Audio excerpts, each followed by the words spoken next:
Les petits détails des plus grands films, bienvenue dans Aviez-vous remarqué ? Avant Iron Man, Thor ou Captain America, le super-héros roi du box-office, c'était Spider-Man. L'adaptation connut un succès phénoménal et relança la mode des comic book movies, mais même un blockbuster de ce genre contient 2-3 petits détails amusants à ne pas manquer. Le réalisateur Sam Raimi s'en est donné à cœur joie en transposant l'homme araignée sur grand écran, notamment en truffant son film de référence en tout genre. Aviez-vous par exemple remarqué que pendant que Peter cherche des idées de costumes, on peut reconnaître ici le super-héros Manta, membre temporaire des Avengers dans l'univers Marvel.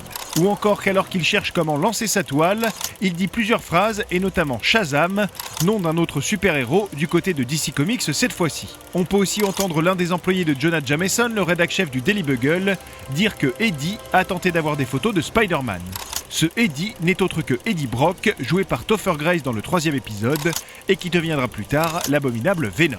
Et si vous êtes comme nous né avant 2000, le film réserve en plus son lot de petits caméos sympas, comme celui de Stan Lee, l'un des créateurs de Spider-Man bien sûr, mais aussi Bruce Campbell, acteur fétiche de Sam Raimi et héros de la trilogie Evil Dead, la future oscarisée Octavia Spencer, ou encore Lucy Lawless, ici en punk et plus connue pour son rôle de Xena la guerrière.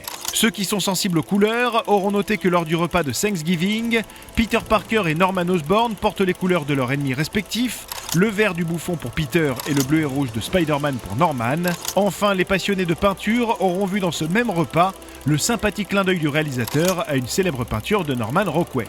Mais ça, bien sûr, vous l'aviez remarqué, non ?